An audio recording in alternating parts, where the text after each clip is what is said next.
అసలు దేవుడు మనల్ని సృష్టించిన ఉద్దేశం, ఒక్కొక్కళ్ళని ఒక్కొక్క ఉద్దేశంతో దేవుడు సృష్టిస్తాడు. అసలు దేవుడు నిన్ను పుట్టించిన ఉద్దేశం ఏంటి? ఏ ఉద్దేశంతో, ఏ ప్రణాళికతో దేవుడు నిన్ను సృష్టించాడు అది తెలుసుకోవాలి.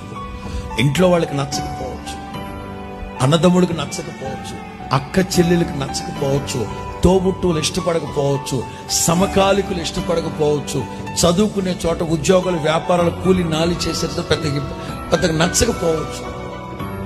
కానీ అసలు దేవుడు నిన్ను సృష్టించిన ఉద్దేశం ఏమిటి? Different purpose. ఎంతసేపు డబ్బు సంపాదిద్దామనే, ఎంతసేపు వ్యాపారాలా, ఎంతసేపు లోక సంబంధమైన ఆశలేనా? వాక్యం ఏమంటుంది?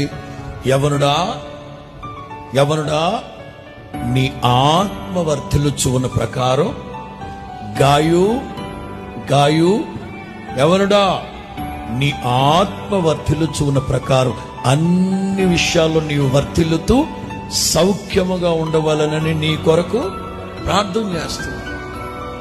మొదట మీ ఆత్మ వర్ధిల్లాలి. ఆ తర్వాత ఈ లోకంలో ఉన్న డబ్బు, పెళ్లిళ్ళు, పేరంటాలు, ఐశ్వర్యం, ఘనత, మెప్పు